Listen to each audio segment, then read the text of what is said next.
අයිබෝවන් සුබදැස්සනක් වාසනාවන්ත ජයග්‍රහි දවසක් ප්‍රාර්ථනා කරනවා. අද දවස සෙනසුරාදා දවස සමහර විට ඔබ කාර්යබහුල වෙන්න පුළුවන්. එහෙමත් නැත්නම් ගෙදරට වෙලා නිවාඩු පාඩුවේ විවේකයෙන් ගත කරන දවසක් වෙන්නත් පුළුවන්. ඒ කොහොම වුණත් අද දවසේ ඔබ ඉටු කරන හැම වැඩ කටයුත්තක්ම සාර්ථක වෙන්න කියලා අපි මේ උදැස්සනම ප්‍රාර්ථනා කරනවා. සතියක පත්‍රමේන්තුවෙන් අද දවසේ ජාතික පුවත්පත්වල තොරතුරු බොහොම ඉක්මනටම අපි ඔබට කියන්න සූදානම්. දැන් මේ ගත වෙන්නේ ටිකක් බැරෑරුම් කාල සීමාවක්. කොරෝනා අවදානම එන්නම වැඩි වෙනවා. ඩෙල්ටා ප්‍රභේදය කොයිතරම් දුරකට අපේ රටටත් බලපෑම් කරයිද කියන කාරණා පිළිබඳව ප්‍රශ්නාර්ථයක් තියෙන්නේ. කොහොම වුණත් එන්නත්කරණය සාර්ථකව ක්‍රියාත්මක වෙනවා. මේකට තියෙන එකම විසඳුම එන්නත්කරණය කියලා ලෝකේ හැම රටක්ම පිළි අරගෙන ඉවරයි. ඉතින් මේ හින්දා එන්නත්කරණය බොහොම වැදගත්. අවුරුදු 30ට වැඩි ඕනම කෙනෙක්ට එන්නත් කරන ඕනම තැනකින් අවශ්‍ය එන්නත් ලබා ගන්න දැන් පහසුකම් තියෙනවා කියලා ජනාධිපතිතුමන් ඊයේ දවසේදී සඳහන් කළා. අද දවසේ ජාතික පුවත්පතත් මේ පිළිබඳව තොරතුරු වාර්තා කරනවා. ඒ වගේම රාජ්‍ය සේවය දැන් ඉස්සරහට කොහොමද වැඩ කරන්න සිද්ධ වෙන්නේ මේ හැම දෙයක් ගැනම අද ජාතික පුවත්පත් තොරතුරු කියනවා අපි ඔබට කියන්න සූදානම්. ඊට කලින් මාත් එක්ක ඉන්නවා සමීර. සුබදැසනක් සමීර. සුබදැසනක් නදිත්. සුබදැසනක් අපි බලාගෙන ඉන්න හැමෝටම ප්‍රාර්ථනා කරනවා නිරෝගීමත් දවසක් ඔබට ප්‍රාර්ථනා කරන ගමන් අපි සතියක පත්‍රමේන්තුව ආරම්භ කරන්න සූදානම් වෙන්නේ. නදිත් ඔබ සඳහන් කළ ආකාරයටම ඩෙල්ටා ප්‍රභේදය ශීඝ්‍ර ලෙස ව්‍යාප්ත වෙමින් තිබෙනවා. බස්නාහිර පළාතේ වැඩි ප්‍රමාණයක් රෝගීන් වාර්තා වෙන්නේ. ඒ වගේම ඩෙල්ටා ප්‍රභේදයත් එක්ක කියලා තමයි සෞඛ්‍ය අංශ අනතුරු අඟවන්නේ. ඒ නිසා පරිස්සම ඉතාම වැදගත් වෙනවා. ඒ නිසා පරිස්සම තියාගන්න කියලා අපි ඔබට ආරාධනා කරනවා. ලබා දීලා තියෙන සියලු සෞඛ්‍ය ආරක්ෂිත ක්‍රමවේද ඒ විදිහටම අනුගමනය කරන්න. ඒවා අමතක කරන්න යන්න එපා. අමතක කරන අයට තමයි මේ පරිස්සම ගිලිහි ගිහින් තියෙන අයට තමයි ගොඩක් දුරට ආසාදිත තත්ත්වයන් වාර්තා වෙමින් තිබෙන්නේ. ඒ නිසා ළඟම ඇති තැනින් එන්නත්කරණය ලබා ගැනීමට හැකියාවක් තිබෙනවා නම් එතනින් එන්නත ලබා ගන්න කියලාත් අපි ඔබට මතක් කරන ගමන් රට තුළ මේ මොහොත වනවිට ආසාදිතයන් විශාල ප්‍රමාණයක් වාර්තා වෙමින් තිබෙනවා. දෛනිකව ආසාදිතයන් වාර්තා වීමේ වැඩිවීමක් අපිට දක්නට ලැබෙන්න තිබෙනවා. ඒ නිසා පරිස්සම් වෙන්න. ඊයේ දවස් වලට නඩිත් රෝගීන් අපේ රට තුලින් වාර්තා වී තිබෙනවා 3,24,223 දෙනෙකු රෝගීන් බවට පත් වී තිබෙනවා. ඒත් එක්කම සුවවන ප්‍රමාණයත් ඉහළ යාමක් තිබෙනවා. 2,88,307 දෙනෙක් සුව වී නිවෙස් බලා ගිහින් තිබෙනවා. ඒ වගේම තවමත් නිරෝධායන මධ්‍යස්ථානවල ප්‍රතිකාර මධ්‍යස්ථානවල රෝහල්වල ප්‍රතිකාර ලබන පිරිස 31,095 දෙනෙක් ප්‍රතිකාර ලබමින් සිටිනවා. රෝගයේ වැළඳී සිටින අය ඒත් එක්කම අලුතින් ඊයේ දවස් වලට 2,794 දෙනෙක් රෝගීන් වාර්තා වී තිබෙනවා. ඉතින් ඒ නිසා මේ තත්ත්වය ටිකක් බැරෑරුම් රට තුළ ඇති වී තිබෙන තත්ත්වයේ ශීඝ්‍ර වර්ධනයක් ඩෙල්ටා ප්‍රභේදයේ. ඒ නිසා ආසාදිතයන් වැඩි වෙමින් තිබෙන්නේ මෙන්න මේ කාරණයත් එක්ක. ඒ නිසා ඔබට යලි අපි සිහිපත් කරන්නේ පරිස්සම තියාගන්න කියන කාරණය. නඩිත් සමීර දැන් විශේෂම ලෝකයේ ගත්තොත් එහෙම ලෝකයේ මේ වෙනකොට කොරෝනා ආසාදිතයන් ප්‍රමාණය දෙලක්ෂ ඉක්මවල ගිහින් තියෙනවා. 42,89,589ක් ලෝකයේම කොරෝනා ආශ්‍රිත මරණ. ඒ වගේම කෝටි ගණනක පිරිසක් දැන් මේ වෙනකොට ආසාදිතයන් බවට පත් වෙලා තියෙනවා. විශේෂම ගත්තොත් එහෙම දැන් මේ වෙනකොට ලෝකයේම ආසාදිතයන් ප්‍රමාණය ඉහළ ගිහින් තිබෙන බව තමයි අද දවසේ අපිට ඔබට කියන්න පුළුවන්. ආසාදිතයෝ ගැන අපි තව තොරතුරු කියනවා පත්තර බලන අතරේදී. ඊට කලින් අපි හැමදාම ඔබට පොතක් ගැන කියනවා. අලුත් පොතක් අලුතින් එළි දැකපු පොතක් නැත්නම් අපිට උප පොතක් අපි ඔබට හැමදාම සෙනසුරාදා දවස්වල කියනවා අපිට පොතක් එවන්න කියලා. අද ඒ විදිහට උප පොතක් ගැන කියන්න හදන්නේ. ඒක දිග හීනයක් මේ පොත. ඒක දිග හීනයක් රචනා කරන්නේ කරුණා පෙරේරා. එතුමිය 1971 රාජ්‍ය සාහිත්‍ය සම්මානයට පවා ලක්වෙච්ච රාජ්‍ය සාහිත්‍ය සම්මානය දිනාගත්ත කතුවරියක් විදිහට අපිට හඳුන්වන්න පුළුවන්. ඒක දිග සිහිනයක්. පුවත්පත් සහ ගුවන් විදුලි මාධ්‍ය ඔස්සේ කරුණා පෙරේරා මේ පැමිණ සිටින්නේ 800 දිගු ගමනක්. ඇයගේ ප්‍රථම කෙටි කතා සංග්‍රහය අඳුරට එළියක් 1971 රාජ්‍ය සාහිත්‍ය සම්මානයට පවා ලක් වුණා. වියත් සමාජයේ ඇසට හසු නොවන පීඩාවන්ගෙන් හෙම්බත් වූ ජනතාවගේ කඳුළු සිනහව මෙන්ම ජීවිතය සඳහා ඔවුන්ගේ වෙරවැයමද අපරාජිත බවද කරුණා පෙරේරා තම කෙටි කතා තුළ සටහන් කරයි කියලා බොහොම අපූර්වට මේ කෘතිය රචනා කරලා තියෙනවා ඒක දිග හීනයක් කෙටි කතා සංග්‍රහය. ඇය ස්වාධීන රූපවාහිනිය අපිට මේ පිරිනමන්නේ ITN පත්තරමේන්තුවට සෙනෙහසිනි කියලා තමයි කරුණා පෙරේරා අපේ කතුතුමිය මේ විදිහට අපිට ඒ පිළිබඳව විශේෂම සඳහන් කරලා තියෙන්නේ. මේ පොතේ පිදුම ගැන සටහන් කළොත් එහෙම ජීවිතේ කරදර අතර එල්ලී සිටිමින් සිනාසෙන දිරිමත් සියල්ලන් වෙත කියලා එතුමිය මේ කෘතියේ පිදුම සටහන් කරලා තියෙනවා. ඒ විදිහට ඔබටත් පුළුවන් නම් අරගෙන කියවන්න කෙටි කතා සංග්‍රහයේ සිල්ලර වෙනදාමක්. එතකොට නොයෙකුත් කෙටි කතා මේ කෘතිය ඇතුළට අන්තර්ගත කරලා තියෙන ඇත්ත නැත්තයි ඒක දිග හීනයක් මේ ආදී වූ කෙටි කතා සියල්ල ඔබට එක දිගට කියවන්න හැකියාව තියෙනවා. ඒක දිග හීනයක් බැලුවොත්. සමීර් ඔව් අපි නඩිත් ඊට පස්සේ අපි එහෙමනම් සතියක පත්තරමේන්තුවේ ප්‍රධාන වශයෙන්ම ජාතික පුවත්පත් වාර්තා කර තිබෙන සිරස්තල දෙසට අවධානය යොමු කරන්න සූදානම් වන්නේ. දිනමින වාර්තා කරන ප්‍රවෘත්තියකින් අපි ආරම්භ කරනවා අද දවසේදී ජාතික පුවත්පත්වල තොරතුරු. කොරෝනා හිසෙසවීමට උද්ඝෝෂණ හේතු වෙලා කියලා තමයි සිරස්තලයේ වාර්තා කර තිබෙන්නේ. බුද්ධ්‍යංශ තමයි මේ කාරණේ අනාවරණය කරන්නේ. ඊයේ දවසේදී මේ පිළිබඳ තොරතුරු වාර්තා වුණා. ගෙවුණු මාසයට විරෝධතා 120ක් තිබිලා තියෙනවා. ඒත් එක්කම 1,80,000ක් සෞඛ්‍ය රීති කඩලා කියලා තමයි සිරස්තලයේ වාර්තා කර තිබෙන්නේ. නුවන් කොඩිකාර ලියන වාර්තාව. ගෙවුණු මාසයක කාලය තුල පැවති උද්ඝෝෂණ 120කට අවම වශයෙන් 1,80,000ක්වත් පිරිසක් සෞඛ්‍ය උපදෙස් නොතකා සහභාගී වීම කොවිඩ් රෝගයෙන් නැවතත් රට තුළ උත්සන්න වීමට බලපා ඇති බව බුද්ධ්‍යංශ තොරතුරු අනාවරණය කරලා තිබෙනවලු. ජනාධිපති ගෝඨාභය රාජපක්ෂ මහතාගේ ප්‍රධානත්වයෙන් ඊයේ පැවති කොවිඩ් මර්ධන විශේෂ කමිටුව හමුවේදී මේ කරුණු අනාවරණය කර ඇත. මේ වන විට කොවිඩ් රෝග ලක්ෂණ හේතුවෙන් කොළඹ ඇතුළු ප්‍රධාන නගර කිහිපයක රෝහල් වෙත දෛනිකව පැමිණෙන රෝගීන් ප්‍රමාණය ඉහළ ගොස් ඇති බවත් උද්ඝෝෂණ හේතුවෙන් ඉදිරියේදී මේ තත්ත්වය තවදුරටත් වර්ධනය වී ඇති බවත් කොවිඩ් කමිටුව හමුවේ තවදුරටත් අනාවරණය කර තිබෙනවා කියලා තමයි තොරතුරු වාර්තා කර තිබෙන්නේ. දිනමින පුවත්පතේ මුල් පිටුවේ වාර්තා කර තිබෙන සිරස්තලයේ නරිත් දැන් රෝගීන් මේ ගුරු වර්ජනය අපි දැක්කා දිගින් දිගටම රට තුළ ක්‍රියාත්මක වෙනවා. ගුරු වර්ජනයත් එක්ක බොහෝ පිරිසක් කොළඹ සහ තදාසන්න ප්‍රදේශවලට පැමිණුණා. Tamanගේ ඉල්ලමින් උද්ඝෝෂණය කරන්න. නමුත් මේකට රට තුළින් සාමාන්‍ය පුරවැසියන්ගෙන් ලැබුණු විරෝධයකුත් තිබුණා. සමාජ මාධ්‍ය ජාල ඔස්සේ මේ පිළිබඳව අපි දැක්කා. විශේෂයෙන්ම මෙය ගුරුවරුන්ගේ අයිතිවාසිකම් ගුරුවරුන්ගේ ඉල්ලීම් සියල්ල සාධාරණයි. හැබැයි මේක අවස්ථාවද කියන කාරණය පිළිබඳව මතුවුණු ප්‍රශ්නයක් ආවා. ඇත්තටම මේ වෙලාවේ වර්ජනයක් කරලා ඉල්ලීම් ඉල්ල ගන්න ඕනේද? දැන් රජය නරිත් අපි දැක්ක දිගින් දිගටම සඳහන් කරනවා ලබන අයවැයේදී මේ සියලු ගුරුවරුන්ගේ අයිතිවාසිකම් දිනා දීමට කටයුතු කරනවා කියන කාරණය.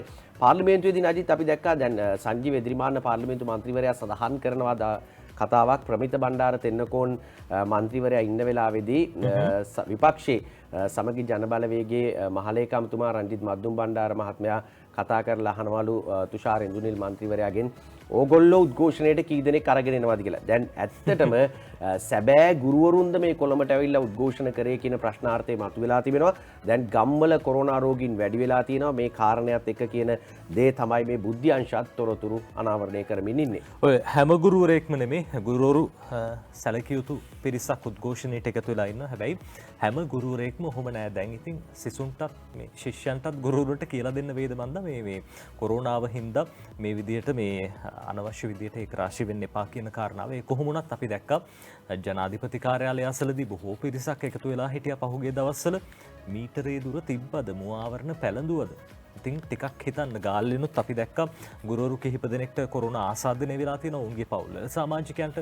තත්ත්වේ බැරෑරුම් මේ හින්දා ටිකක් විමසිලිමත්ව පරිස්සමෙන් ඉන්න උද්ඝෝෂණ නම් ඕන වෙලාවක කරන්න පුළුවන්. හැබැයි උද්ඝෝෂණ කරලා ඉල්ලීම් දිනා ගන්න කලින් ඔබට ඔබේ ජීවිතය අහිමි වුණොත් ඉතින් කාට කියන්නද? අද ලංකාදීපයේ ප්‍රධාන සිරස්තලයේ වාර්තා කරනවා රාජ්‍ය උත්සවත් හිටුවයි ඒකරාශී වීම අඩු කිරීමට කොන්දේසි රාජ්‍ය සේවයට කැඳවීමේ තීරණය අංශ ප්‍රධානීන්ට ලබා දෙන්න කටයුතු කරනවා කියලා මේ නව මාර්ගෝපදේශයන් ඊයේ දවසේදී නිකුත් වුණා. කොරෝනා ව්‍යාප්තියත් එක්කම රංජන් කස්තුරි මේ ගැන ලියන්නේ ලංකාදීපයට සියලුම රාජ්‍ය උත්සව සැප්තැම්බර් මාස 1 වෙනිදා දක්වා කල් දැමීමට රජය තීරණය කර තිබේ. මීට අමතරව රාජ්‍ය සේවකයන් සේවයට කැඳවීමේ චක්‍රලේඛය නැවත සංශෝධනය කරමින් රාජ්‍ය ආයතනවලට සේවකයන් කැඳවීමේ බලය ආයතන ප්‍රධානීන්ට පැවරෙනු ඇත.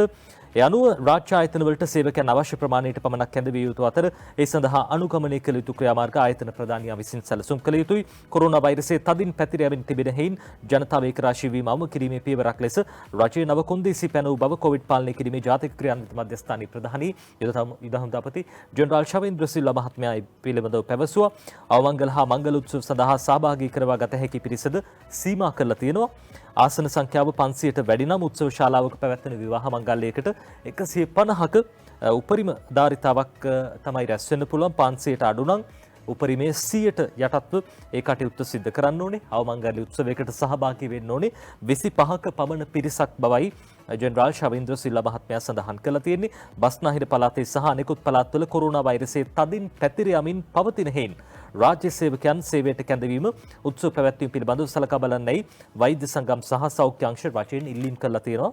අවම වශයෙන් රාජ්‍ය සේවකයෝ දවස් 3ක්වත් සේවයට කැඳවන්න ඕන කියලා තමයි මේ අලුත් මාර්ගෝපදේශවල සඳහන් වෙලා තියෙන්නේ කියලා ලංකාදීපය තොරතුරු වාර්තා කරනවා. ඔව් ලංකාදීපේ ඒ විදිහට තොරතුරු වාර්තා කරද්දී නදීත් රට කරවන තැන ඉන්න අපේ മന്ത്രിවරුන් කීප දෙනෙකුටත් කොවිඩ් ආසාදිත වී තිබෙන බවට තොරතුරු අනාවරණය වෙනවා. පසුගිය දිනවලත් අපි දැක්කා කීප දෙනෙකුටම කොවිඩ් ආසාදිත තත්ත්වයන් වාර්තා වෙමින් තිබුණා. අද දිවයින වාර්තා කරනවා മന്ത്രി 3කට කොවිඩ් කියන සිරස්තලයත් එක්ක ප්‍රධාන සිරස්තලය පාර්ලිමේන්තු മന്ത്രിවරුන් වන රෝහණ දිසානායක දිලිප් වෙදාරච්චි තිස්ස කුට්ටිආරච්චි යන මහතුරුන්ට මේ වන විට කොවිඩ් ආසාදිත වී ඇත.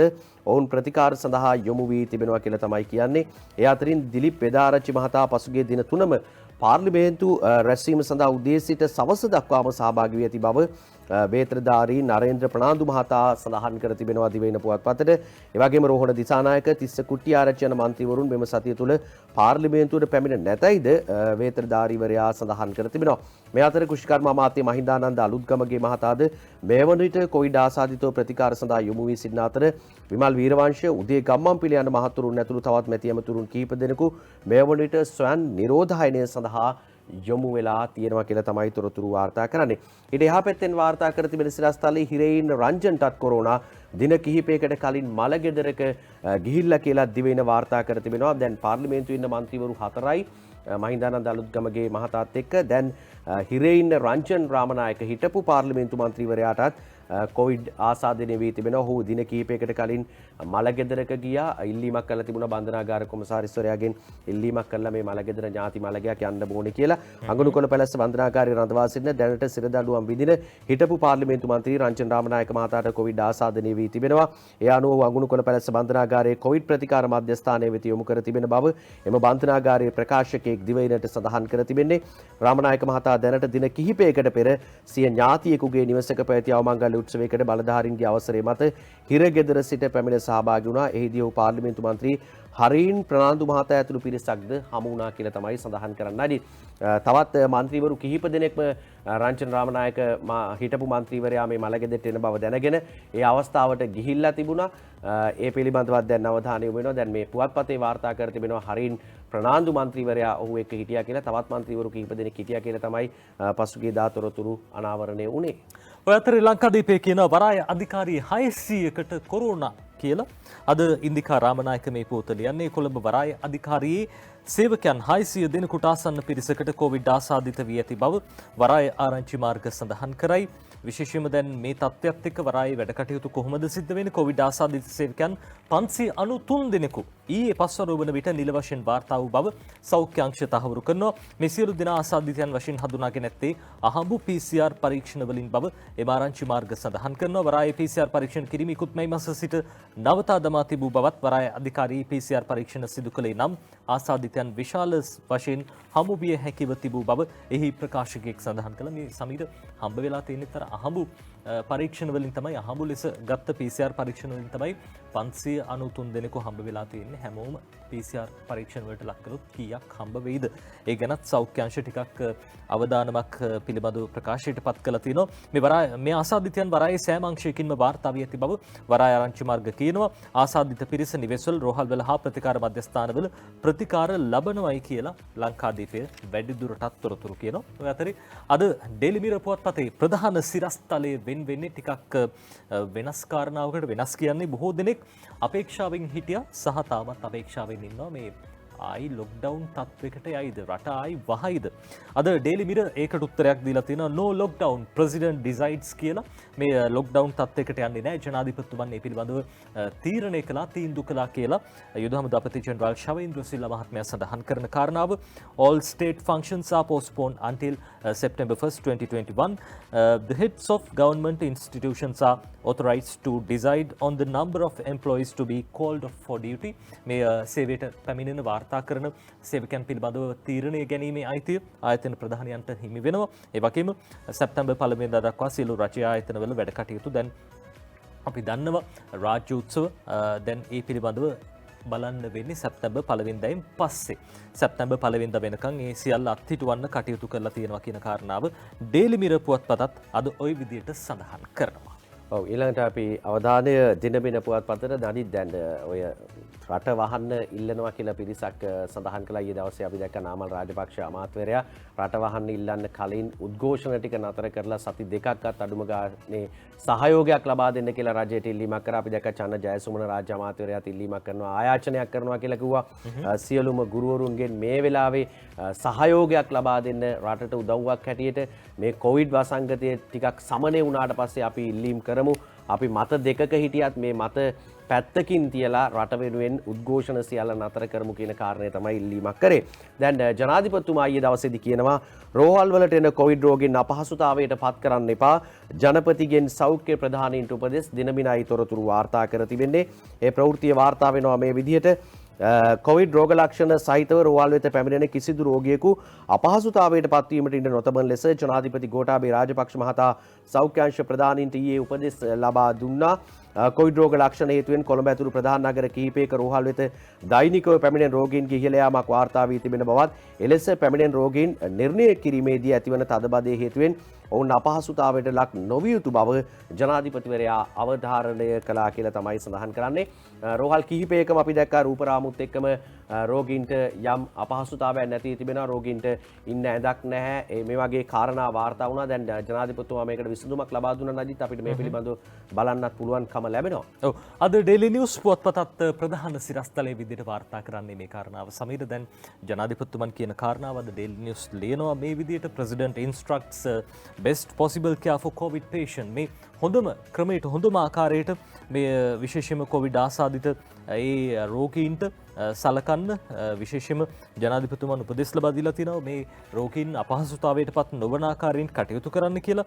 both vaccine doses to over 18 years by September දැන් වයස අවුරුදු 18ට වැඩි සියල්ලන්ටම සැප්තැම්බර් මාසයේ වෙන විට එන්නත්කරණය සිද්ධ කරන්න හැකියාව තිබෙනවා කියලා ජනාධිපතිතුමන් සඳහන් කරනවා. government ready for booster shots මේ අවශ්‍ය නම් තුන්වෙනි මාත්‍රාවක් සඳහා මේ බූස්ටර් ෂොට් එකක් නැත්නම් තව අමතර එන්නතක් ලබා දෙන්නට හැකියාව තියෙනවා තුන්වෙනි මාත්‍රාව විදිහට.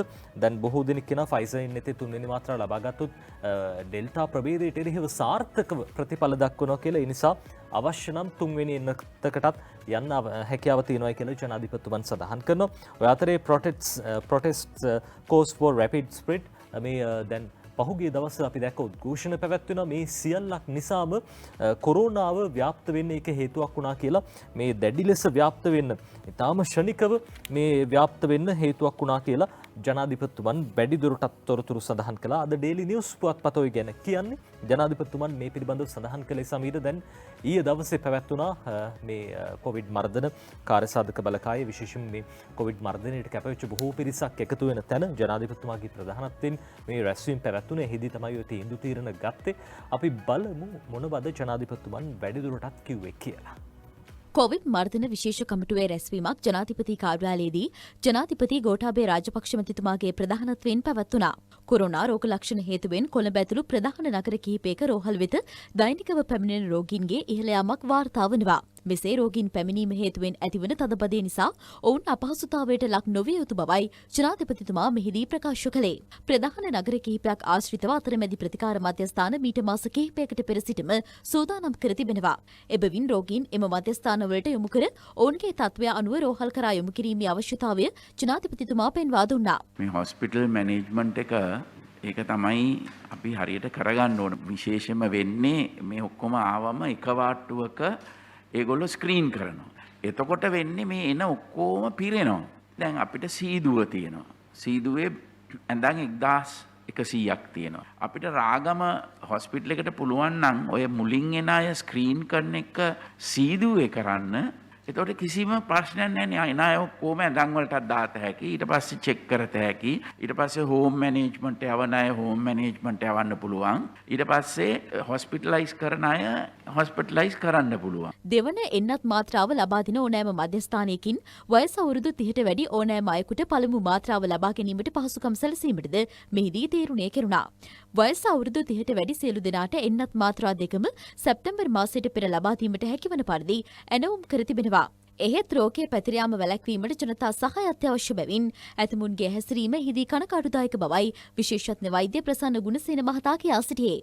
ගාන හදලා තියෙන්නේ මිලියන 31.2ක් එන්න ටෝටල් ක්වොන්ටිටි එක 31.2 එනකොට අනිවාර්යයෙන්ම සයිනෝෆාර්ම් එකේ ටික පළවෙනි සති දෙකේ එනකොට අපිට සෙකන්ඩ් ඩෝස් එකත් above 18 ඔක්කොම ගහලා ඉවරයි. එතකොට අපිට කිසි ප්‍රශ්නයක් නැතුව බූස්ටර් ඩෝස් එක කන්සන්ට්‍රේට් කරන්න පුළුවන්. මොකද මිලියන 18ක් ෆයිසර් එක ඕඩර් කරලා තියෙන්නේ දැන් දෙසැම්බර් වෙනකොට එන්න. ඇත්තටම කියනවා නම් 70%කටම අපිට සෙකන්ඩ් ඩෝස් එකක් ගහන්න පුළුවන්. මාස් දාන එක දැන් අපි කොච්චර කිව්වා මිනිස්සු මාස් දාන්න නැත්තම් අපි මොකද මේකට කරන්න කියන තීන්දුවක් ගන්න ඕනේ ඉතින්. ඕක තමයි තියෙන ලොකුම ප්‍රශ්නේ. ගත වූ මාසයක කාලය තුළ රට පුරා උද්ඝෝෂණ 120ක් පමණ පවත්වා තිබෙනවා.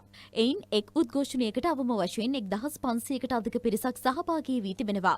ජනතාව මෙසේ ඒකරාශී වීම රට පුරා කොරෝනා පැතිර යාම වේගවත් වීමට හේතු වී ඇතැයි බුදියංශ පෙන්වා දෙනවා. මේක තමයි සමීර බරපතල තත්ත්වය දැන් පහුගිය කාලේ පුරාවටම උද්ඝෝෂණ 120ක් විතර තිබිලා තියෙනවා. ඉතින් මේ හැම දෙයක්ම හේතු වෙලා තියෙනවා රජයකට නැත්තම් මොනාහරි වැඩකට විරෝධී පළ කරන්න ඕනේ. හැබැයි ටිකක් ඔළුව කල්පනා කරලා මේ දවස්වල වැඩ කරන්න ඕනේ කොරෝනාව ආසාදනය වෙන්නේ නැතුව. ඉතින් අපිට පේන්නේ මේ ගුරුවරුත් මේ දවස්වල ඔළුව කල්පනා කරන්නේ නැද්ද කියලා. කොහොම වුණත් අපි අර කලින් කිව්වා වගේ ශිෂ්‍යයන්ට සිසුන්ට දැන් ගුරුවරුන්ට කියලා දෙන්න වෙලාද කියන කාරණාවත් හිතෙනවා. ඒ කොහොම වුණත් අපි හැමදෙනෙක්ම අර රටක් විදිහට විනය කියන දේ බොහොම වැදගත් ඉස්සරහට යන්න කොරෝනා පාලනය කරන්න. ඒ කොරෝනා මාර්ගෝපදේශ වලට අනුකූලව අපේ ජාතික පුවත්පත් බලමින් ඉන්න මොහොතක් දැන් සමීර සිතුවිලි ගැන කියනකොට යහපත් සිතුවිලි අපේ අනාගතය සාර්ථක කරන්න බොහොම වැදගත්. ඔබ දන්නවා දැන් මේ වන විටත් නෙස්ටමෝල්ට් ෆස්ට් කප් සිතුවිලි වැඩසටහන ගැන නෙස්ටමෝල්ට් Facebook පිටුවට ගිහිල්ලා ඔබටත් පුළුවන් ඔබේ සිතුවිල්ලක් එකතු කරන්න. එහෙම එකතු කරපු සිතුවිලි අතරින් අද දවසේ ජයග්‍රාහකෙක් බවට පත් වෙලා ඉන්නවා හර්ෂි එස් දිසානායක. හර්ෂිගේ සිතුවිල්ල තමයි සැබෑ ජීවිතයේ අප සියල්ලෝම හීන දකින්නෝය. නමුදු එම හීන සැබෑ කර ගැනීමට වෙර දරන්නේ අතලොස්සක් පමණි. එම අතලොස්සින් එක අයෙකු වන්න කියලා හර්ෂි බොහොම අපූර්වට මේ පද ගලපලා මේ සිතුවිලි වැඩසටහනට නෙස්ටමෝල්ට් ෆස්ට් කප් සිතුවිලි වැඩසටහනට බොහොම අපූර්ව සිතුවිල්ලක් එකතු කරලා තියෙනවා. සැබෑ ජීවිතයේ අප සියල්ලෝම හීන දකින්නෝය. නමුදු එම හීන හැබෑ කර ගැනීමට වෙර දරන්නේ අතලොස්සක් පමණි. එම අතලොස්සින් එක අයෙකු වන්න කියලා හර්ෂි එස් දිසානායක සඳහන් කරලා තියෙනවා. හර්ෂි ඔබ තමයි අද දවසේ ජයග්‍රාහිකාව. ඔබටත් පුළුවන් නෙස්ටමෝල්ට් Facebook පිටුවට පිවිසිලා බොහොම යහපත් සිතුවිල්ලක් එකතු කරලා ඔබේ පමණක් නෙවෙයි අනෙක් හැම දෙනෙක්ගේම සිතුවිලි වෙනස් කරන්න. එහෙම වෙනස් කරලා ලෝකයක් ජය ගන්න අපිට හැකියාව තිබෙන බව නෙස්ටමෝල්ට් හැමදාම අපිට කියනවා. සමීර. ඔව් නදිත් අපි ඊළඟට හැමදාම අර මනුෂ්‍යත්වයේ සත්කාරය තුලින් ස්වාධීන රූප ID මාධ්‍ය ජාලය ඔබට යම් සහනයක් ඉටු කරන්න පුළුවන් නම් ඒට මැදිහත් වීමක් කරනවා. ඔබවත් සම්බන්ධ කරගෙන ඒ කටයුතු කරන්න තමයි අපේ උත්සාහය තිබෙන්නේ. අද දවසේදීත් අපේ සභාපතිතුමාගේ කාර්යාලයට ලැබෙන ලිපි අතරේ මනුෂ්‍යත්වයේ සත්කාරය තුලින් අපිට යමක් කරන්න පුළුවන්කම ලැබෙනවා නම් එය කොයිතරම් වටිනවද? අද අපිට මේ ලිපිය යොමු කරන්නේ අපේ ගෞරවනීය නායක හාමුදුරන් වහන්සේ ධාතුමලු විහාරයේ කොහුවල ධාතුමලු විහාරයේ ගෞරවනීය විහාරාධිපති ස්වාමීන් වහන්සේ යොමු කරන ලිපියක්. ශාස්ත්‍රපති පූජ්‍ය පිටිගල සෝනුරත්තර ස්වාමීන් වහන්සේ විහාරාධිපති ස්වාමීන් වහන්සේ වන ලිපියක් තමයි අපිට ලැබෙන්නේ. උන්වහන්සේ සඳහන් කරන්නේ කිරියත්තුඩුව පන්සල පාරේ අංක 286න් එක දරණ ස්ථානයේ ඉදිවන භික්ෂු රෝහලක් පිළිබඳව නදිත් මේ භික්ෂු රෝහල ඉදිකිරීමේ කටයුතු ආරම්භ කරලා තියෙනවා. දැන් වැඩ පටන් අරගෙන වැඩ කරගෙන යනවා. රෝහල් වාටු සංකීර්ණයක් හදනවා මහල් 5කින් සමන්විත විහාරස්ථ දායක සභාවේ සහ දානපතියන්ගේ උදව්වෙන් තමයි මේක කරගෙන යන්නේ. නමුත් දැන් ඇති වී තිබෙන තත්ත්වයක් එක්ක මේ වැඩ කටයුතු මග අතරමඟ ටිකක් නැවතිලා තිබෙනවා උපකාර නැති හින්දා. ඒ නිසා පුළුවන් කෙනෙක් ඉන්නවා නම් තාම වටිනා පුණ්‍ය කර්මයක් ඔබේ මනුෂ්‍යත්වයේ දෑත් දිගු කරන්න පුළුවන්කම ලැබෙනවා. ඒ නිසා අපි ඔබට සඳහන් කරන්න කැමති මේ තිරේ දිස්වන දුරකථන අංකයට කතා කරන්න අපේ ගෞරවනීය නායක හාමුදුරන් වහන්සේ සම්බන්ධ කර ගැනීමට හැකියාව ලැබෙනවා. 0112 853යි 415 කියන දුරකථන අංකය ඔස්සේ කතා කරලා අපේ නායක ස්වාමින් වහන්සේ සම්බන්ධ කරගෙන මේ භික්ෂු රෝහලා දාන්න ඔබටත් යම් උපකාරයක් කරන්න පුළුවන් නම් ඔබේ මනුෂ්‍යත්වයේ දෑ දිගු කරන්න කියලා අපි ඔබට ආරාධනා කරනවා. ඔය අතර සමීර අද දවසේ ජාතික පුවත්පත් වාර්තා කරන තොරතුරු අතර මම දැක්කා අගමැතිතුමන් සඳහන් කරන කාරණාවක්. ඒ තමයි මේ විශේෂයෙන්ම එන්නත්කරණය තමයි දැන් ලෝකේ හැමදෙනෙක්ම පිළිගත් සාර්ථකම ක්‍රමවේදය. එන්නත්කරණය තුලින් රටේ ජනතාවගේ ජීවිත ආරක්ෂා කරන්න රාජ්‍යයක් විදිහට කැප වෙනවා කියලා අගමැතිතුමන් සඳහන් කළා. අද දිනමින පුවත්පත මේ ගැන තොරතුරු කියන්නේ. ඔව් නදී දිනමින වාර්තා කරන්නේ මේ විදිහට අග්‍රාමාත්‍යවරයා කියන කතාව. එන්නත්කරණය මගින් ජනතාව රැක ගැනීමට ප්‍රමුඛතාව දෙනවා කියලා තමයි අග්‍රාමාත්‍යවරයා සඳහන් කරන්නේ. එන්නත්කරණය ඔස්සේ ජනතාවගේ ජීවිත ආරක්ෂා කර ගැනීමට ප්‍රමුඛත්වයේදී කටයුතු කරන බව අග්‍රාමාත්‍ය මහින්ද රාජපක්ෂ මහතා සඳහන් කරනවා. ආණ්ඩුව ගෙන යන එන්නත් කරන වැඩපිළිවෙල ශක්තිමත් කිරීමට මෙන්ම ප්‍රතිකාර කටයුතු වෙනුවෙන් විවිධ ස්වේච්ඡා සංවිධාන සහ පෞද්ගලික ආයතන වලින් ලැබෙන දායකත්වයේද අගය කරනවා කියලා තමයි අග්‍රාමාත්‍යවරයා සඳහන් කරන්නේ. ඇත්තටම නජීත් එන්නත් කරන වැඩසටහන සඳහා ගමේ තියෙන ග්‍රාමීය කමිටුව කොවිඩ් මර්ධන කමිටුව ප්‍රධාන කාර්යභාරයක් ඉටු කරනවා. ඔවුන්ගේ සහයෝගය ලැබෙනවා මේ වැඩසටහනට. අග්‍රාමාත්‍යවරයා මේ වැඩපිළිවෙල නැති අගය කිරීමට ලක් කරන්නේ ගම්වල ස්වේච්ඡා සංවිධානවල ප්‍රධාන සභාපතිවරුන් මේ සියලු දෙනාම මැදිහත් වෙලා තමයි මේ කමිටුව නිර්මාණය කරලා තියෙන්නේ. ඒ තුලින් තමයි මේ එන්නත් කරන වැඩපිළිවෙල ගම්වලට ගෙනියලා සාර්ථකව මේ වැඩසටහන ඉදිරියට කරගෙන යන්න පුළුවන්කම ලැබෙන්නේ. ඔවුන් තමයි ගම තුල ඉන්න අවුරුදු 18යි 30යි අතර පිරිස හොයාගන්නේ, 30යි 60යි අතර පිරිස හොයාගන්නේ, 60ට වැඩි පිරිස හොයලා දෙන්නේ. මේ සංවර්ධන නිලධාරීන්, සමුදු නිලධාරීන්, ග්‍රාම නිලධාරීවරයා සමග එකතුව ගමේ තියෙන ස්වේච්ඡා කමිටුවලත් විශාල දායකත්වයක් ලබා දෙනවා. ඒ තමයි අග්‍රාමාත්‍යවරයා මේ කියන්නේ නජි. අද ලංකාදීපයේ සඳහන් කරන කාරණාවක් අපි ඔබට මේ ගැන කලිනුත් කිව්වා. 30ට වැඩි සැමට දෙවෙනි එන්නත ඕනෑම තැනකින් වයස අවුරුදු 30ට වැඩි ඕනෑම අයෙකුට දෙවෙනි එන්නත් මාත්‍රාව ලබා දෙන ඕනෑම ස්ථානයකට ගොස් කොවිඩ් මර්ධන එන්නතේ පළමු මාත්‍රාවද ලබා ගැනීමට පහසුකම් සලසා ඇතැයි ජනාධිපති ගෝඨාභය රාජපක්ෂ මහත්මයා සඳහන් කළා. දැන් මේ දවස්වල සෙකන්ඩ් ඩෝස් එක දෙවෙනි මාත්‍රාව තමයි දෙන්නේ. හැබැයි තාමත් එන්නත ගහගෙන නැත්නම් විදගෙන නැත්නම් පළවෙනි මාත්‍රාවත් ලබා ගන්න පුළුවන් කියලා ජනාධිපතිතුමන් ඊයේ දවසේදී සඳහන් කළා. ලංකාදීපයේ ඒ ගැන ඔය ලියන්න. ඔව් ලංකාදීප ඒ විදිහට සඳහන් කරද්දී නජිත් අපි උදෑසනම සඳහන් කළා ඩෙල්ටා ව්‍යාප්තිය එහෙම නැත්නම් ඩෙල්ටා ප්‍රභේදයේ තියෙන භයානකකම, මේ වෛරසය ව්‍යාප්ත වීමේ ශීඝ්‍රතාවය මේ පිළිබඳව අද තොරතුරු එනවා පුවත්පත් වලටත්. දිනමින මේ පිළිබඳව වාර්තා කරනවා. දිනමින මුල් පිටුවට අරගෙන එනවා. රට පුරා ඩෙල්ටා ආසාදිතයෝ 117ක් ඉන්නවා කියලා තමයි කියන්නේ. සතියකට පෙරගත් සාම්පල් 94න් 56ක් ඩෙල්ටා කියලා කියනවා. ජුලි මාස රෝගීන් 19%යි. අගෝස්තුවේ 75% දක්වා වර්ධනය වී තිබෙනවා කියලා තමයි කියන්නේ චන්දිම ජීවන්දර වෛද්‍යතුමාන් සඳහන් කරන කාරණය පිළිබඳව තමයි මේ තොරතුරු අරගෙන අවිල්ලා තිබෙන්නේ. අපි යනවා මේ ප්‍රවෘත්තිය මේ විදිහට වාර්තා වෙන්නේ. ඉන්දියානු ඩෙල්ටා ප්‍රභේදයේ ආසාදිතුවන් 117ක් හඳුනාගෙන ඇති බව ශ්‍රී ජයවර්ධනපුර විශ්වවිද්‍යාලයේ ආසාත්මිකතා ප්‍රතිශක්ති විද්‍යා සහ ශෛල ජීව විද්‍යායතනයේ ප්‍රධානී ආචාර්ය චන්දිම ජීවන්දර මහතා දිනමින පුවත්පතට කියන කතාව වාර්තා කර තිබෙනවා. ජුලි මාසයේ අවසන් සතියේ ගත් සාම්පල් 94න් 56ක් ඩෙල්ටා බවට තහවුරු වීමත් සමග මේ ප්‍රභේදයේ ආසාදිතුවන්ගේ සංඛ්‍යාව 117ක් බවට පත් වී තිබෙනවා කියලා තමයි කියන්නේ. රට පුරා ප්‍රදේශවලින් ගත් සාම්පල් පරීක්ෂා කිරීමත් සමග මේ ආසාදිතයන් හඳුනාගත් බවත් අහම්බු සාම්පල් පරීක්ෂණයෙන් මේ ආසාදිතයන් තහවුරු කරගත් බවත් ඒ මහතා සඳහන් කරනවා කියන කාරණේ තමයි එන්නේ. නඩිත් දැන් ඊයේ දවසේදී අපි දැක්කා වෛද්‍ය හේමන්ත හේරත් මහතා සඳහන් කරනවා මේ මාධ්‍යවේදියෙක් ප්‍රශ්න කරනවා රෝගීන් ඉන්නේ 117ද ඇත්තටම කියලා. ඔහු සඳහන් කරනවා එහෙම නෙමෙයි, 117ට වැඩියෙන් ඉන්නවා. මේ සංඛ්‍යාත්මකව ගත්තොත් ඉන්න අපිට සැනසුම් සුසුම් හෙලන්න පුළුවන්. නමුත් ඒ නෙමෙයි ඇත්ත කාරණේ. 117ට වැඩි ප්‍රමාණයක් රෝගීන් ඉන්නවා. ඒ නිසා පරිස්සම තියාගන්න. 117යි කියලා සැනසෙන්න පුළුවන් කමක් නැහැ කියලා තමයි ඔහු සඳහන් කරේ. ඒ නිසා මීට වැඩි රෝගීන් ඩෙල්ටා ප්‍රභේදය තුලින් වාර්තා වී තිබෙනවා කියලා ඔහු සඳහන් කරනවා. ඒ නිසා විශේෂයෙන්ම බස්නාහිර පළාතේ ජීවත් වෙන ඔබ පරිස්සම තියාගන්න. අනිත් ප්‍රදේශවලට ඔබ යනවා නම් මේ සියලු කාරණා ගැන හිතන්න. ඔබේ ළඟම හිතවතෙක් ආශ්‍රිතෙක් කරන්න පුළුවන්, ඔබ ආසාදිතේ බවට පත් කරන්න පුළුවන්. ඒ නිසා තමයි මේ ප්‍රභේදය ටිකක් දරුණු වෙලා තිබෙනවා, ශීඝ්‍රයෙන් ව්‍යාප්ත වෙනවා. ඒ නිසා පරිස්සම් වෙන්න කියලා මේ ඉල්ලීම කරන්නේ.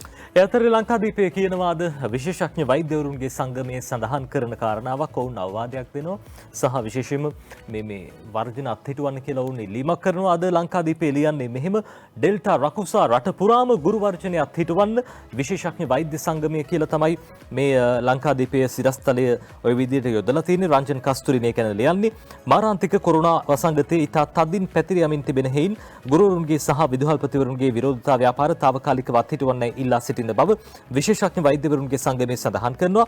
ඩෙල්ටා ප්‍රභේදයේ රට තුළ වේගයෙන් ව්‍යාප්ත වෙමින් පවතින අතර සියලුම රෝහල් වල ඇඳන් පිරීතිරි ගොස් ඇති හේයින් තවදුරටත් ජනතා එක්රාශී වීම අහිතකර බවද විශේෂඥ වෛද්‍යවරුන්ගේ සංගමේ සභාපති විශේෂඥ වෛද්‍ය ලක්කුමාර් ප්‍රනාන්දු මහත්මයා පැවසුවා කියලා අද ලංකාදීපය සඳහන් කරනවා. දැන් දීර්ඝ කාලයක් තිස්සේ නොවිසඳුණු ගුරු විදුහල්පති වැටුප් විෂමතා ඇතුළු සාධාරණ ඉල්ලීම් රජයේ නොපමාව ඉටු කර දිය යුතු බව විශේෂඥ වෛද්‍යවරුන්ගේ සංගමේ විශ්වාසයේ බවද ලක්කුමාර් ප්‍රනාන්දු මහත්මයා වැඩි දුරටත් කිව්වා කියලා අද ওই විදිහට ලංකාදීපය කියනවා. ඔය අතරේදී පොලිසිය බහර ඇමතිතුමා සරත් වීරසේකර මහත්මයා කියන කතාවක් අද ලංකාදීපයේ මේ විදිහට ලියනවා. ගුරු උද්ඝෝෂකයන් ගැහුවත් කරබාගෙන ඉන්න කියලා එතුමන් උපදෙස් දීලා තියෙනවා කියලා තමයි අද ওই විදිහට ලංකාදීපයේ වාර්තා කරන්නේ.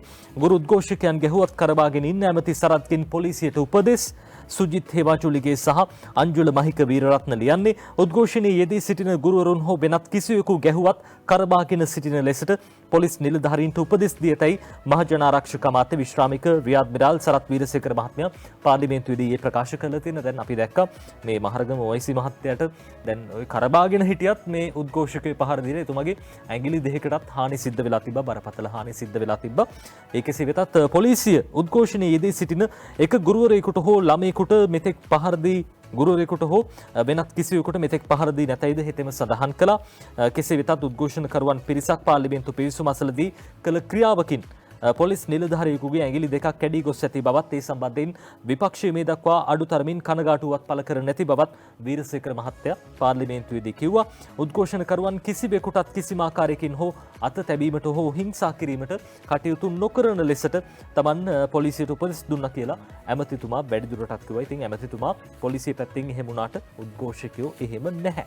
ඒ අතරේදී අද ඩේලි මිරර් පුවත්පත කියන කතාවක් ඩේලි මිරර් පුවත්පත කියනවා දැන් මේ වෙනකොට ඇස්ට්‍රාසෙනිකා එන්නත් මාත්‍රා කොච්චර ලබා දීලා තියෙනවද? දවස් 5ක් ඇතුළත යුද හමුදාවේ දායකත්වයෙන් මේ විදිහට එන්නත් ලබා දීලා තියෙනවා. ඩේලි මිරර් පුවත්පත කියන අර සමහර වෙලාවට සමීර ඉස්සර ජනාධිපතිතුමන් බලයට පත් වෙන කලින් අර මේ ඡන්දේ ඉල්ලන කාලේ ජනාධිපතිවරණ කාලේ බොහෝ දෙනෙක්ව රට මිලිටරිකරණය වෙයි හමුදා පාලනයක් එයි. හැබැයි එහෙම වුණේ නැහැ. දැන් එහෙම නොවුණු හින්දාම සමහරු කියන්න හදනවා දැන් එන්නත් කරන්නේ හමුදාවෙන් සිද්ධ වෙන්නේ ඉස්සරහටත් හැම වැඩක්ම හමුදාවෙන් සිද්ධ වෙන්නේ කියලා. හැබැයි ඉතින් ජනතාව නම් සතුටින් දවස් 5ක් ඇතුළත එන්නත් මාත්‍රා 1,80,000ක් එන්නත් කරණය කරලා තියෙන ඇස්ට්‍රාසෙනිකා මේ මාත්‍රා මේ ගිය හැමතැනකම සමීර විහාර මහදේව උද්‍යානයේදී එතු වෙන මේ හැමතැනකදීම යුද හමුදාවේ අර කාර්යක්ෂම බව බොහෝ දෙනෙක් දැක්ක. පෝලිං වල බොහෝ දෙනෙක් හිටියේ නෑ. බොහොම ඉක්මනටම එන්නත් විදගන්න අවස්ථාව සැලසුණා. හැබැයි ඉතින් ඔය හැමදේම සිද්ධ වුණේ පහුගිය කාලේ සෞඛ්‍ය සේවකයෝ වැඩ වර්ජනය කළා.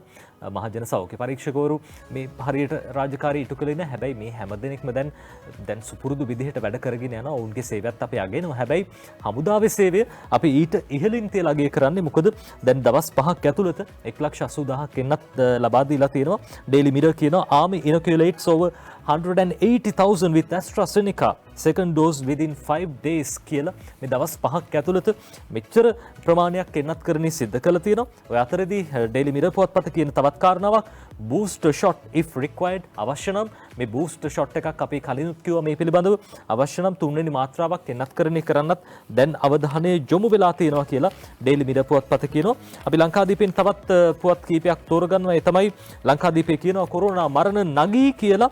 අද මේ ලංකාදීපේ ප්‍රධාන පිටුවේ 15ම කොටසේ වාර්තා කරන සිරස්තලයක් කොරෝනා මරණ නගී කළුතර අදහනාගාරය පැය 24ම ඇරලා කියලා. ඉතින් ඔබ ටිකක් හිතන්න උද්ඝෝෂණ කරනවා. සමහර විට ඔබ නිදැල්ලේ ට්‍රිප් යනවා, විනෝද චාරිකා යනවා. මේ කිසි දෙයක් ගණන් ගන්න නැතුව ඉන්නවා. හැබැයි මතක් කරගන්න ආදාහනාගාරේ කළුතර පැය 24ම විවෘත කරලා තියෙන හේතුව තමයි සිද්ධ වෙන මරණ ප්‍රමාණය වැඩි. අද ලංකාදීපයේ ඔය ගැන තොරතුරු බොහෝ ප්‍රමාණයක් කියනවා. විශේෂයෙන්ම දැන් මේ කොරෝනා මරණ ඉහළ යාමත් එක්කම තමයි මේ කටයුත්ත වෙලා තියෙන්නේ. බණ්ඩාරක විමල් ශාමන් ජයසිංහ ලියන්නේ කොරෝනා රෝගීන්ගේ මරණ සංඛ්‍යාව දිනපතාම පහේ ශීඝ්‍රයෙන් ඉහළ යමින් තිබෙන හේයින් කළුතර දිස්ත්‍රික්කයේ සියලුම ආදාහනාගාර පැය 24 පුරාම ක්‍රියාත්මක කිරීමට කළුතර දිසාපතිවරයා උපදෙස් දුන්නා කියලා වැඩිදුරටත් කියනවා. මේ පානදුර රෝහලේ මෘත ශරීරාගාරයේ ඉදිරිපිට මෘතදේහ තබා ඇති අයුරු කියලා ඇතුල් පිටුවේ ඡායාරූපයකුත් එක්ක වාර්තා කරනවා. ඔබත් ඉතින් හිතන්න කවදා හරි සමහර වෙලාවට සමීර වයසට ගිහිල්ලා ඒ මියාන එක ස්වභාවික දෙයක්. හැබැයි ස්වභාවිකව නැතුව මේ විදිහට කොරෝනා ආසාදනය වෙලා ඔබට අකාලේ මියන්න සිද්ධ වුණොත් ඒක කොතරම් ඛේද වාචකයක්ද ඔබේ පවුලේ සමාජිකයන්ට සමීපතම හිතයිශියෙක් නැති වෙනවා. ඉතින් මේ හැම දෙයක්ම වෙන්නේ කොරෝනාව හින්දා. ඒ ගැන ටිකක් හිතන්න. අද ලංකාදීපේ ඇතුල් පිටුවක වාර්තා කරන කාරණාවක් සමීර මේ ලංකාදීපේ වෙනම විශේෂාංගයක් ලියනවා කොරෝනා තත්ත්වය බැරෑරුම් කියලා. අද ඇතුල් පිටුවක ඒ ගැන මේ 4 වෙනි පිටුවේ සඳහන් වෙන කාරණාව සතියග විග්‍රහය කියලා. දැන් මේ වෙනකොට දිනකට මරණ 82ක් දැන් ඊයේ දවසේ ප්‍රමාණය ඊටත් වැඩි මරණ 98ක් වාර්තා වෙනවා. ඉතින් මේ තත්ත්වයත් එක්ක කොරෝනා තත්ත්වය බැරෑරුම් කියලා මේ කොරෝනාවේ බැරෑරුම්කම ඡායාරූපයකුත් එක්කම මේ රෝගීන් බොහෝ ප්‍රමාණයක් ඉන්න. සමහර වෙලාවට ඇඳන් ප්‍රමාණවත් නැහැ. හැබැයි රජය උත්සාහ කරන ඇඳන් එක ඇඳක් හරි ලබා දෙන්න මේ අසරණ වෙලා ඉන්න රෝගීන්ට. ඒ කොහොම වුණත් ඔබ මේ තත්ත්වය ඇති කරගන්න එපා කියන කාරණාව අපි දිගින් දිගටම මතක් කරන්නේ කොරෝනා තත්ත්වේ බැරෑරුම් හින්දා. ඔව් නඩිත් ඒ බැරෑරුම් කමත් එක්ක තමයි මේ දිනමින වාර්තා කර තිබෙන සිරස්තලයේ රෝගීන් වැඩිවීමෙන් සෞඛ්‍ය පද්ධතිය බරපතල අර්බුදයක කියලාත් සඳහනක් එක්ක තමයි දිනමින වාර්තා කර තිබෙන්නේ සිරස්තලයේ මුල් පිටුවේ. මේ තත්ත්වය ඔබ සඳහන් කරන කාරණාවත් එක්කම සෞඛ්‍ය තත්ත්වයේ යම් අර්බුදකාරී තත්ත්වයක් ඇති වුණොත් ගැටලු සහගත තත්ත්වයන් වැඩි වෙන්න පුළුවන් දිනෙන් දින. කොවිඩ් ආසාදිතයන්ගෙන් රෝහල් වාටු පිරී යාම නිසා සෞඛ්‍ය පද්ධතිය බරපතල අර්බුදයකට පත්ව තිබෙනවා කියලා සෞඛ්‍ය අමාත්‍යාංශයේ ජ්‍යෙෂ්ඨ නිලධාරියෙක් සඳහන් කරන කාරණයක් දිනමින පුවත්පතේ මුල් පිටුවේ වාර්තා කර තිබෙනවා. නදිත් ඒ ප්‍රවෘත්ති වැඩිදුරටත් වාර්තා කරලා තිබුණා. කොළඹ ජාතික රෝහල, කරාපිටිය, කළුබෝවිල, මහනුවර, රාගම, රත්නපුර යන ආදී ප්‍රධාන රෝහල් වලින් ප්‍රතිකාර ලබන කොවිඩ් ආසාදිතයන්ට වෙන් කළ ඇඳන් සංඛ්‍යාවට වඩා වැඩි රෝගීන් සංඛ්‍යාවක් ප්‍රතිකාර ලැබමින් සිටින බවත් වැඩිදුරටත් සඳහන් කර තිබෙනවා කියන කාරණය තමයි වාර්තා වන්නේ. ඔය අතරදී සමීර දැන් අපි දැක්ක පාර්ලිමේන්තුවේදී බොහෝ දෙනෙක් සමහර වෙලාවට මේ අර විවිධ සටන් පාඨ කියමින් පාර්ලිමේන්තුවේ වාක් ප්‍රහාර එල්ල කරගන්නවා. ඔය අතරේ අපි දැක්ක විපක්ෂ නායකතුමන් සජිත් ප්‍රේමදාස මහත්මයා මේ දැන් කාටත් හොරාමද මන්ද එන්නත විදගෙන තියෙනවා. එන්නත් කරන්නේ සිද්ධ කරගෙන තියෙනවා. ඒක අයිතියක් අපි හැම දෙනෙක්ගේම. හැබැයි එතුමා සඳහන් කළේ කලින් මේ අවසාන රෝගියත් අවසාන මේ එන්නත් කරන්නේ සිද්ධ කරගන්න පුද්ගලයාටත් පස්සේ තමයි මම එන්නත් කරගන්න කියලා. හැබැයි ෆයිසර් එන්නත ලබාගෙන තියෙනවා. එහෙම ලබාගෙන එතුමන් සඳහන් කරනවා ප්‍රජාතන්ත්‍රවාදය වෙනුවෙන් දිගටම සටන් කරන්න සූදානම් කියලා අද දිනවින ඒ ගැන කියනවා. ඔව් දිනවින වාර්තා කරන්නේ විපක්ෂ නායකවරයාගේ කතාව මේ විදිහට ප්‍රජාතන්ත්‍රවාදය වෙනුවෙන් අරගල කරන අරගල කරුවන්ට එරෙහිව ආණ්ඩුව අතිශය ම්ලේච්ඡ ලෙස කටයුතු කරන බවත් නිදහස් අධ්‍යාපනය වෙනුවෙන් සටන් කළ ශිෂ්‍ය ක්‍රියාකාරීන් අත්අඩංගුවට ගැනීම ඒ එක් පියවරක් බවත් විපක්ෂ නායක සජිත් ප්‍රේමදාස මහතා සඳහන් කරනවා. රටේ ජනතාවගේ ප්‍රජාතන්ත්‍රවාදී අයිතිවාසිකම් උල්ලංඝනය කිරීමට එරෙහිව සමගී ජන බලවේගයේ දිගින් දිගටම අරගල කරන බව පැවසු විපක්ෂ නායකවරයා දුක කඳුල වේදනාව මතින් නැගෙන ජනතා අරගල නතර කිරීමට ආණ්ඩුවට නොහැකි බව සඳහන් කර තිබෙනවා. ඒ සමගී ජන බලවේගයේ විපක්ෂ නායකතුමා ඒ කියන්නේ පාර්ලිමේන්තු විපක්ෂ නායකතුමා සඳහන් කරන කාරණේ සමගී ජන බලවේගයේ නායකතුමා දැන් ජාතික ජන බලවේගයේ ප්‍රචාරක ලේකම්තුමා ටිල්වින් සිල්වා මහතා සඳහන් කරන කාරණා දෙසටත් අපි අවධානය යොමු කරනවා. නීති විරෝධී නොවන උද්ඝෝෂණ වලට සහභාගී වූ අයට මග රැක සිට අත්අඩංගුවට ගැනීම නීති විරෝධී බවත් තමන් සිංහාසනයේ තැබූ ජනතාවට එරෙහිව ගමනක් ආණ්ඩුව යමින් සිටින බවත් ජනතා විමුක්ති පෙරමුණේ ප්‍රධාන ලේකම්තුමා ටිල්වින් සිල්වා මහතා සඳහන් කර තිබෙනවා. මේ පිළිබඳව තොරතුරු අද දවසේදී වාර්තා කරනවා. මේ දිනමින පුවත්පතේ මේ බව සඳහන් කරන්නේ බත්තර මුල්ලේ ඔවුන්ගේ ප්‍රධාන කාර්යාලයේ පැවති මාධ්‍ය හමුවකට එක්වමින් තමයි ආණ්ඩුව අනුගමනය කරමින් තිබෙන මර්ධනකාරී ක්‍රියාවලිය ගැන ඔවුන්ගේ විරෝධය පළ කරනවලු. සාධාරණ හේතු මත පසුගිය දවස්වල උද්ඝෝෂණ ගණනාවක් තිබුණා. කොතලාවල පනත මගින් අධ්‍යාපන පෞද්ගලීකරණය මිලිටරිකරණය කිරීමට එරෙහිව එවැගේම තවත් නොවිසඳුණු ගැටලු ගණනාවක් පිළිබඳ උද්ඝෝෂණ තිබුණා. ඒවට විරුද්ධව ආණ්ඩුව කටයුතු කරනවා කියලා තමයි ජනතා විමුක්ති පෙරමුණ පැත්තෙන් නැගෙන හඬ නජිත්. ටෙල්වින් මහත්තයා ඒ අතරේදී එතුමන්ලගේ නායකතුමා සඳහන් කරන කාරණාවක් අද ඩේලි නිවුස් පුවත්පත ලියනවා මේ විදිහට. අනුර කුමාර දිසානායක මහත්මයා එතුමන් ප්‍රශ්න කරනවා මේ කොහොමද මේ දේවල් සිද්ධ වෙන්නේ, මේ සිසුන් අත්අඩංගුවට ගන්නේ කොහොමද කියලා. අද ඒ ගැන ඩේලි නිවුස් මේ විදිහට ලියන්නේ AKD questions arrest of student by policemen in Civics. මේ විශේෂයෙන්ම දැන් මේ සිදුවීම සම්බන්ධයෙන් අපි දැක්ක අත්අඩංගුවට ගැනීම සිද්ධ කරනවා. මේ දේවල් කොහොමද වෙන්නේ, නීතියට පිටින්ද මේ දේවල් සිද්ධ කරන්න කියලා එතුමන් විමසලා තිබ්බ. හැබැයි ඉතින් මේ සියලු දේවල් නීත්‍යානුකූලව සිද්ධ වෙලා තියෙන්නේ කියන කාරණාව අද දවසේ ජාතික පුවත්පත් තොරතුරු වාර්තා කරනවා. ඔව් නජිත් අපිට කෙටි විරාමයක් ලබා ගන්නත් පුළුවන්කම තිබෙනවා. ඊට කලින් අපිට මේ පිළිබඳව තොරතුරු ඊයේ දවසේදීත් අපි වාර්තා කරා. දෙවෙනි පොත්පත වාර්තා කරන තොරතුරක් සමීර දැන් දෙවෙනි පොත්පත කියනවා දරු පරපුර පිළිබඳ විශේෂම දැනුමින් සන්නද්ධ කරන්න තමයි ගුරු අපේ මව් දෙමව්පියෝ ඉන්නේ. හැබැයි දැන් ඒ අතරින් පිරිසක් උද්ඝෝෂණ කරන අද දෙවෙනි වාර්තා කරන තොරතුරකට අපි යමු. ඔව් දෙවෙනි වාර්තා කර තිබුණා නජිත් ඇතුළු පිටුවක මේ තොරතුරු වාර්තා කර තිබෙන්නේ දරු පරපුර දැනුමින් සන්නද්ධ කිරීමට අවශ්‍ය මොහොතක උද්ඝෝෂණ පැවැත්වීම කාලෝචිත නොවේයි කියන කාරණය නිවන්දම ධම්මිස්සිරි ස්වාමින් වහන්සේ සඳහන් කරන කාරණය පවතින තත්ත්වය මත දරු පරපුර දැනුමින් සන්නද්ධ කිරීමට අවශ්‍ය මොහොතක ගුරුවරුන් මෙන්ම විදුහල්පතිවරුන් ඉල්ලීමිල්ලා උද්ඝෝෂණ පැවැත්වීම කාලෝචිත නොවන බවත් වර්ජන නවතා දරුවන්ගේ අධ්‍යාපනය ගැන සිතා කටයුතු කරන මෙන් පිරිවෙන් ගුරුවරු සහ මහා සංඝරත්නය වෙනුවෙන් කරුණා බරිතව ආයාචනා කරන බව නාත්තන්දිය වීරහේන පිරිවෙන් විහාරස්ථානයේ විහාරාධිපති රාජකීය පණ්ඩිත ශාස්ත්‍රපති පූජ්‍ය නිවන්දම ධම්මිස්සර ස්වාමින් වහන්සේ සඳහන් කරනවා කියන කාරණේ තමයි උන්වහන්සේ සඳහන් කර තිබෙන්නේ මේ වෙලාව උද්ඝෝෂණ වලට සුදුසු නැහැ කියන කාරණේ. ඔය අතරේ ෆොන්සේකා මහත්තයා හොඳ කතාවක් ඊ දවසේ පාර්ලිමේන්තුවේ කිව්වා කොතලාවල පනත ගැන දැන් විවිධ විරෝධතා පැවැත්වෙනවා. ඒ අතරේ ඊ පාර්ලිමේන්තුවේදී සරත් ෆොන්සේකා මහත්මයා සඳහන් කළා කොතලාවල විශ්වවිද්‍යාලයට එතුමන් විරුද්ධ නැහැ. හැබැයි කඩයක් කරනවට කැමති නැහැ කියලා එතුමන් සඳහන් කළා. අද ලංකාදීපේ ගැන කියනවා කඩයක් කරනවට කැමති නැහැ. කොතලාවල සරසවියට මම විරුද්ධ නැහැ කියලා සරත් ෆොන්සේකා මහත්මයා හිටපු හමුදාපතිතුමන් ඒ වගේම ෆීල්ඩ් මාෂල්වරයා කොතලාවල ආරක්ෂක විශ්වවිද්‍යාලයට තමා විරුද්ධ නැතයි සමගි ජනබලගේ ගම්පහ දිස්ත්‍රික් පාර්ලිමේන්තු මන්ත්‍රී ෆීල්ඩ් මාෂල් සරත් ෆොන්සේකා මහත්මයා ඊයේ පාර්ලිමේන්තුවේදී කිව්වා කාබනික පොහොර ජනප්‍රිය කරවීමේ වැඩපිළිවෙල ජනාධිපතිවරයා සද්භාවයෙන් කරන කටයුත්තක් බව තමාට පෙනෙන්නේ යයිද හෙතෙම සඳහන් කළා. ඔහු මෙසේ පැවසුවේ ආගමික පනත යටතේ නියෝග පිළිබඳ විවාදයේදී යුද හමුදාවට පිළිගැනීම ලබා දුන්නේ හිටපු ජනාධිපති මහින්ද රාජපක්ෂ මහතා යයි පැවසූ ෆොන්සේකා මහතා කවුරුන් හෝ හමුදාව විවේචනය කරනවට තමා විරුද්ධ යයිද ප්‍රකාශ කළා. මහවැලින් පසු මේ රටට ඇඟට දැනෙන දෙයක් කළා නම් ඒ කලේ යුද්ධය අවසන් කළ හමුදාව යයිද ඔහු සඳහන් කළා. කොතලාවල ආරක්ෂක විශ්වවිද්‍යාලයේ උපාධිවලට ඉහළ පිළිගැනීමක් හිමි විය යුතු බවත් එම විශ්වවිද්‍යාල කඩයක් බවට පත් කිරීම ප්‍රශ්නවලට උත්තරයක් නොවන බවත් හෙතෙම සඳහන් කළා. කොතලාවල ආරක්ෂක විශ්වවිද්‍යාලයේ තව තවත් දියුණු විය යුතු බව පැවසූ සරත් ෆොන්සේකා මහතා වැටුපිල්ලා උද්ඝෝෂණ කරන ගුරුවරුන්ට අපහාස කිරීම තමා නොපිළිගන්නා බවද ප්‍රකාශ කළා කියලා එතුමා වැඩිදුරටත් කියපු කරුණු අද ওই විදිහට ලංකාදීපේ වාර්තා කරනවා. ඒ අතරේදී අද ඩේලි නිවුස් පුවත්පතත් මේ ගැන කියනවා KNDU a vital asset කියලා ෆීල්ඩ් මාෂල් සරත් ෆොන්සේකා මහත්මයා සඳහන් කරනවා. මේ කොතලාවල විශ්වවිද්‍යාලයේ රටට සම්පතක් අපේ වත්කමක් කියලා එතුමන් සඳහන් කරන කාරණාව එතුමන් එහිදී සඳහන් කරනවා ලංකාදීපේ කියපු කාරණාවම හිටපු ජනාධිපතිතුමන් වත්මන් අග්‍රාමාත්‍යතුමන් මහින්ද රාජපක්ෂ මහත්මයා යුද හමුදාවට ලැබෙන්න ඕන තැන නිසි තැන ඒ ගෞරවය ලබා දුන්නා කියලා සරත් ෆොන්සේකා මහත්තයා වැඩිදුරටත් සඳහන් කරනවා.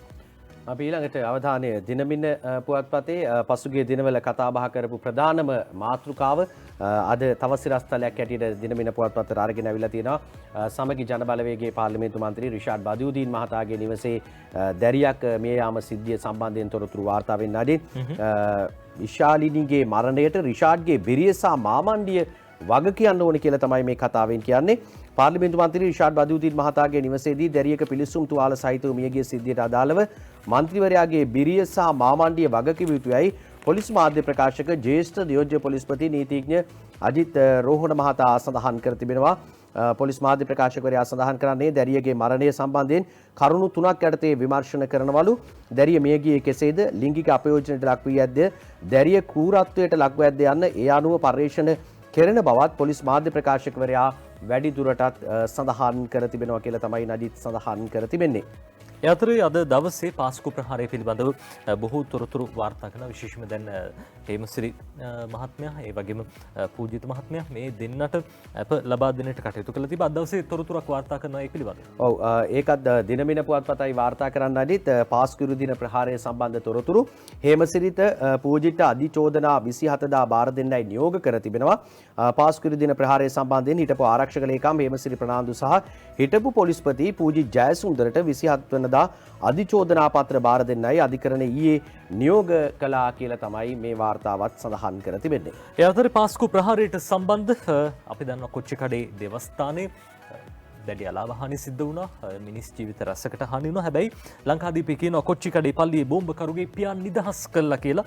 අද නිමන්ති රණසිංහ ගැන ලියන්නේ පාස්කු ඉරු දින ප්‍රහාර මාලාවේදී කොච්චිකඩේ ශාන්ත අන්තෝනි දේවස්ථානයේ බෝම්බ පුපුරවාගෙන මිය ගිය අලවුදීන් මොහමඩ් මුවන් නැමැති බෝම්බකරුගේ පියා සියලු චෝදනාවලින් නිදහස් කිරීමට කොළඹ ප්‍රධාන මහේස්ත්‍රාත් බුද්ධික ශ්‍රී රාගල මහත්මයා ඊයේ දවසේදී කටයුතු කළා කියලා. සමහර විට දරුවෝ වැරදි කළාට තාත්තලා එහෙම වැරදි කරන් නැතුව ඇති. එතුමන්ට චෝදනා එල්ල වෙලා තිබ්බ. හැබැයි ඒ දේවල් නිදොස් කොට නිදහස් කරන්න කටයුතු කරලා තියෙනවා. මේ සැකකරු අදාළ සිද්ධිය සම්බන්ධයෙන් වසර එකහමාරක පමණ කාලයක් රක්ෂිත බන්ධනාගාරගත කරනු ලැබ සිටියේය. සැකකරු සම්බන්ධයෙන් තවදුරටත් නීතියෙන් කටයුතු නොකරන බැවින් ඔහු මෙම නඩුවෙන් නිදහස් කරන ලෙසට නීතිපතිවරයා උපදෙස් දුන් බව මහේස්ත්‍රාත්වරයා සඳහන් කළ තියෙන යනුව ඔහුව නිදහස් කරන්න නියෝග කළා කියලා වැඩිදුරටත් කියනවා. නීතිපතිවරයාගේ උපදෙස් මත එලෙස නිදහස් වූයේ අහමඩ් ලෙබ්බේ අලවුදීන් නමැත්තයි මේ සැකකරු සම්බන්ධයෙන් ඉදිරි පියවර ගැනීමට අපරාධ පරීක්ෂණ දෙපාර්තමේන්තුව නීතිපතිවරයාගෙන් මීට ඉහතදී උපදෙස් ලබාගෙන තිබුණා. සැකකරු සම්බන්ධයෙන් සාක්ෂි ඉදිරිපත් වී නොමැති බැවින් සැකකරුට එරෙහිව තව දුරටත් කටයුතු නොකරන බවට නීතිපතිවරයා අපරාධ පරීක්ෂණ දෙපාර්තමේන්තුවට දැනුම් දීලා තියෙනවා කියලා. සමහර දරුවෝ ගෙවල් වලටත් හොරෙන් තමයි මේ අන්තවාදී වැඩවලට එකතු වෙලා හිටියේ. ඉතින් කොහොම වුණත් දෙමව්පියෝ ඒවට වග කියන්න ඕනේ නැහැ. ඒ නිදහස් කරන්න කටයුතු කරලා තියෙනවා කියලා ලංකාදීපය අද ওই විදිහට කියනවා. ඔය අතරේ ලංකාදීපය සඳහන් කරන තවත් කාරණාවක් ඊයේ අපිට අහන්න ලැබුණු තවත් කේදාන්තයක් ශෝක ජනක නැත්නම් දුක්ඛදායක ප්‍රවෘත්තියක් ඒ තමයි මේ රුපියල් 75000කට ජීවිතයක් නැති කරන්න තරම් මිනිස් ජීවිත පිළිබඳව උච්චර සලකන්නේ නැද්ද කියන කාරණාව අද ලංකාදීපය කියනවා. 75000කට ජීවිතයක් නැති කරලා සිව් දරු මවක මරා සිරුර පෝර උරේක දමා බෙල්ලද සලක හංගල කියලා මේ දේවල් වාර්තා කරන්නත් හොඳ නැහැ සමීර. ඒක කොහොමුණත් අපිට අවාසනාවකට හරි වාර්තා කරන්න සිද්ධ වෙලා තියෙනවා. ත්‍රිරෝදර වියදුරෙක් වෙළඳසල් හිමියෙක් අත්අඩංගුවට අරන් තියෙනවා.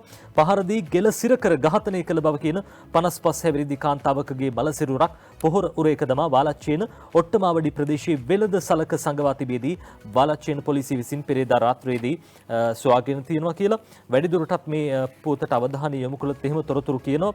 දැන් මේ කාන්තාවගේ ඝාතනය සම්බන්ධයෙන් ඇය කුලි ගමනක් රැගෙන ගිය බව කියන ත්‍රිරෝදර අතර යෙදුරුක සහ මල සිරුර සංගවා තිබූ වෙළඳසලේ හිමිකරු අත්අඩංගුවට ගත්තා. සැකකාර ත්‍රිරෝදර අතර යෙදුරු සිය ණය වාරික ගෙවීම සඳහා මුදල් ගැනීමට මෙම කාන්තාව ඝාතනය කර ඇති බවට තොරතුරු හෙළිව ඇති බවද පොලිස් ආරංචි මාර්ග පවසයි. මෙලෙස ඝාතනයට ලක්ව ඇති වාලච්චින අල්ලාපිච්චේ පාරේ 5 වන කොටසේ පදිංචි සින්නි ලයිලා 55 හැවිරිදි සිව් දරු මවක් කියලා තොරතුරු කියනවා. ඉතින් දැන් මෙතුමිය දරු 4 දෙනෙක්ගේ බවක්. ඉතින් මේ පවුලට අත්වෙන ඉරණ මොකද රුපියල් 75000කට මේ විදිහට ජීවිතයක් නසන්න ඉඩකඩ දෙන්න පුළුවන් නීතියෙන් දඩුවම් හම්බ වෙයි කියලා අපි විශ්වාස කරනවා. ඔව් ඒ වගේම නදී තවත් ප්‍රවෘත්තියක් පුංචි දරුවෙක් පිළිබඳව මේ ඛේදනීය ප්‍රවෘත්තියක් වසර එකහමාරේ දරුවා මාළු ටැංකියකට වැටි මරුට දිවයිනයි වාර්තා කර තිබෙන්නේ. වසර එකහමාරක් වයසේදී බිරිඳා නිවස ඉදිරිපිට මිදුලේ බිම සකස් කළ අඩි එකහමාරක් පමණ ගැඹුර ඇති මාළු ටැංකියකට වැටි අවාසනාවන්ත ලෙස මේ යාමේ ප්‍රවෘත්තියක් වාරියපොළ පාදෙනිය ප්‍රදේශයෙන් වාර්තා වී තිබෙනවා කියලා තමයි සඳහන් කරන්නේ. ඉතින් නදිත් මේ දෙමව්පියන් මීට වැඩි අවධානයෙන් මේ පුංචි දරුවන් පිළිබඳව සිටින්න. මේ ප්‍රවෘත්තියත් එක්ක අපිට ගන්න තියෙන්නේ යයි වසර එකහමාරක පුංචි දරුවෙක් මාළු ටැංකියකට වැටිලා නිරපරාධේ මිය ගිහින් තිබෙනවා. අපි අද දවසේ කාටුන් බලමු.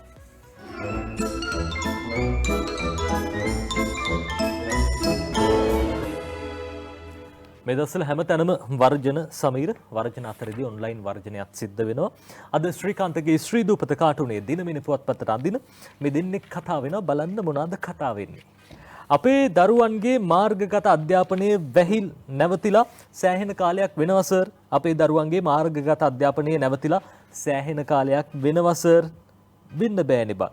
ගුරුවරු සෑහෙන කාලෙක ඉඳන් මාර්ගගත වෙලානේ ඉන්නේ කියලා ඔය දැන් කියනවා සර්.